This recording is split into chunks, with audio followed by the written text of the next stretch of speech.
How does Jesus restore life for service? What does Jesus teach us about the importance of prayer? What is the significance of the phrase, I must proclaim the good news of the kingdom of God to the other towns too? All these questions and more answered during today's episode of Daily Reflections.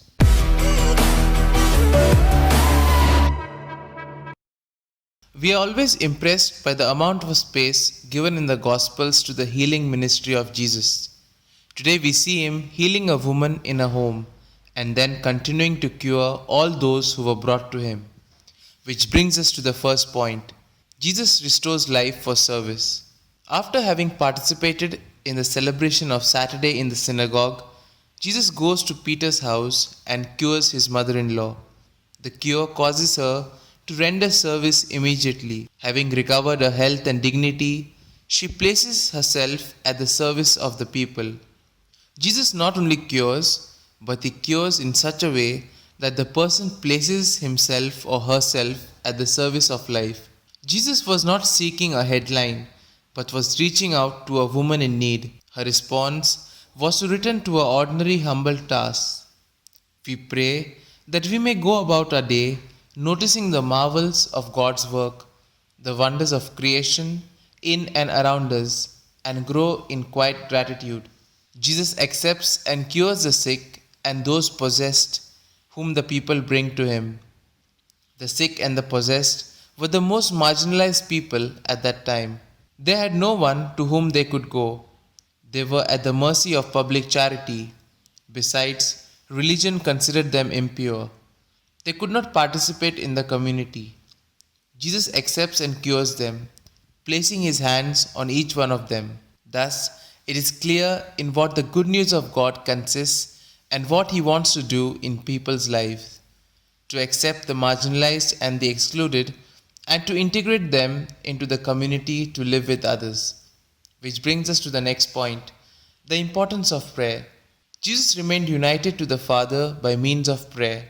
He had to make an enormous effort to have time available and a place suitable for prayer. He goes to a deserted place to be able to stay alone with God. Many times, the Gospels speak about Jesus' prayer in silence. Through prayer, he maintains his consciousness of his mission. It may seem surprising that Jesus turned away the crowds who went looking for him. His point of view was different from what might be expected. He spoke from the still point of his life, from his co-relationship with his Father. He had gone to the deserted place so that he might listen to the word of God. Then he could answer the needs around him, even resisting the appeal of the crowds. We need moments of stillness and reflection to anchor ourselves and to rediscover our true identity and direction. Which brings us to the third point, to focus on one's own mission. To maintain consciousness of one's own mission and not think about the result. This is what Jesus asks us to do. Jesus becomes known. People follow him and they do not want him to leave them. But Jesus does not grant this petition. Instead, he says, I must proclaim the good news of the kingdom of God to other towns too, because that is what I was sent to do. Jesus was very clear about his mission. He does not stop at the result that he had already obtained, but he wishes to sustain his awareness of his mission. It is the mission received from the Father which directs him when he has to make a decision. And here, in this text, this consciousness which is so alive springs up as the fruit of his prayer. He saw his mission ahead, however, and spoke to them about how he must move on. Jesus doesn't want us to settle where we are, but calls us to go with him, bringing the good news. Here are some points for our personal reflection. Do I dedicate time for prayer and solitude with God?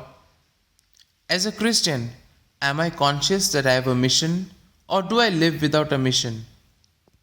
Am I ready to offer a helping hand to the marginalized and thus offer them a sign of God's love?